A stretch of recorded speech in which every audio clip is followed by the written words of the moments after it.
This is the weekly AI update for January 28 to February 3.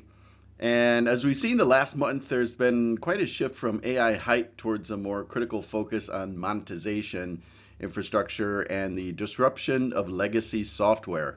So here's a summary of the most significant AI headlines from the past week.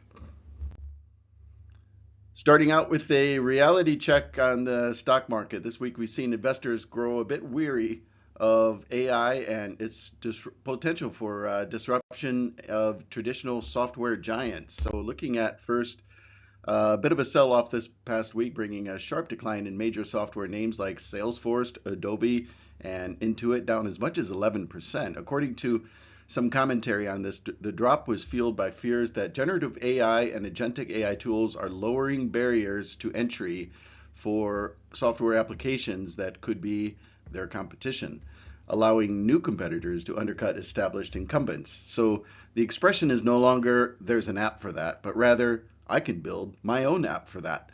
For that reason, there is a growing investor concern that the software as a service era is reaching its peak, and analysts noted that new tools like Anthropic's Claude Cork and autonomous agents are beginning to perform complex workflows like tax filing or marketing automation that previously required expensive subscriptions to apps like Salesforce or Intuit. And that is creating a valuation pivot where revenue growth is being overshadowed by fears of structural obsolescence. In another slight loser this past week, Oracle announced an ambitious plan to raise $50 billion for a massive global expansion of its AI data center infrastructure. So while the plan signals Oracle's intent to dominate the AI cloud market, the scale of the debt caused a temporary dip in its share price. The market will be closely watching Oracle's reported plan to cut up to 30,000 non-core jobs to maintain the margins required to service this new debt. And let's hope they get that part about AI augmenting worker value figured out very quickly. And there's something we can all say. I remember where I was when I saw my first advertisement on ChatGPT. OpenAI officially confirmed that advertisements will begin appearing in ChatGPT, which has now over 800 million weekly active users. And after we remember that we saw our first ChatGPT ad, we'll go on to say, I don't remember what was being advertised. The ads are expected to be contextually paired with keywords rather than integrated into the AI's logic to protect the model's integrity. CEO Sam Altman, who previously called ads a last resort, admitted that the projected $1.4 trillion in operating costs over the next decade necessitates a more traditional revenue stream. So also we'll be looking at some strategic alliances focused on moving AI from the digital world into physical and industrial applications. So first off, NVIDIA and Dassault Systèmes, the two companies announced a partnership to build industrial world models. So by combining virtual twin technology with physical AI, they aim to create virtual companions that help engineers design and simulate systems in manufacturing and biology. Not anatomy, they said biology. By integrating NVIDIA's Omniverse with Dassault virtual twin technology, engineers can simulate how a new aircraft wing or a biological cell, for example, reacts to environmental stress with, as they say, 100% scientific accuracy. This is shown as a foundational step for the generative economy, where AI understands the laws of physics before suggesting a design. Google unveiled the Universal Commerce Protocol, the UCP. I'm really going to get this confused with UPC. A UCP is an open standard designed to let AI agents facilitate purchases across different retailers and payment providers. This is seen as a foundational step towards an agentic economy where AI handles shopping and end-to-end commerce. So UCP creates a standardized A2A, agent-to-agent communication layer, allowing your personal AI to talk directly to Target's or Walmart's inventory systems to finalize a purchase without you ever even opening a browser. So yes, the UCP will be checking your UPC and be your CRM at the POS to ensure SOC compliance in keeping with your SLA. We could go on, but I told myself to stop right there. Security experts and regulators are struggling to keep pace with the speed of AI adoption, and this race continues between the regulators and the innovators. So, in a major report from Zscaler, revealed that enterprise AI systems are currently highly vulnerable. Researchers found they could compromise most enterprise AI setups in just 16 minutes due to overprivileged service accounts and insecure API integrations.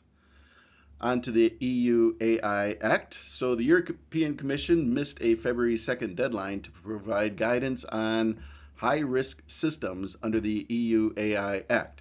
This delay has increased uncertainty for businesses trying to comply with the new regulations, leading to calls for a more formal enforcement extension.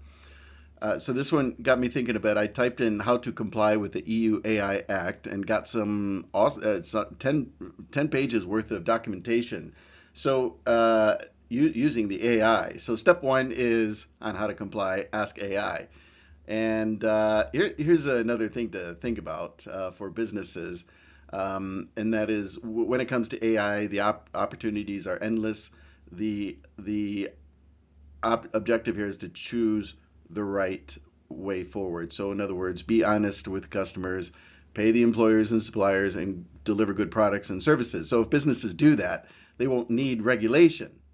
But when the regulation comes, as it inevitably will, businesses will be ready as long as they're doing the right thing. Okay, so then there are technical requirements and compliance aspects, and as they say, devil is always in the details. So there are a lot of policy proposals out there in different countries, different states, etc. But this highlights a real challenge for businesses, which then I would say to government, if you're going to tell them to do it, and if you want them to really be effective, then you need to really learn how AI works and start out by thinking about how businesses are going to do what you really want them to do. So I think the European Union has that upside down, along with probably just about every other government in the world.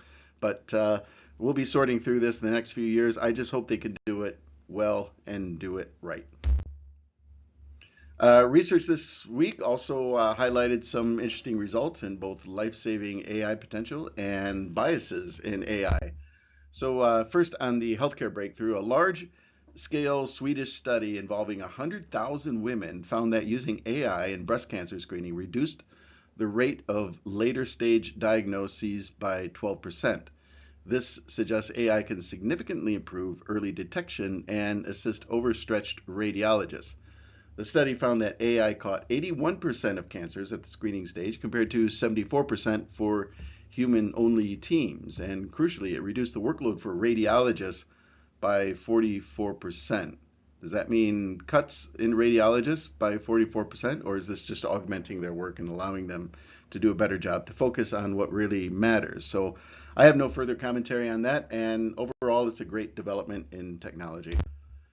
On a Belgian study on AI bias in recruitment warned that gender bias in AI hiring tools is severely underestimated.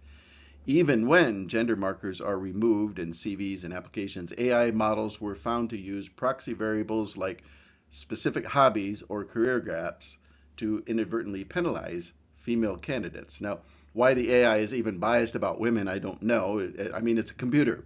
But ladies, I think there's no way around it. You're going to have to learn to play golf as a hobby, overemphasize your soft skills, and highlight your LinkedIn article promoting female inclusion in the workplace. See, that's all. That's the solution. So that's it for the news, AI news this week, and hope you're enjoying your AI journey. And we'll look forward to seeing what AI has in store for us all next week. Until then, have a great day ahead, and thanks for tuning in.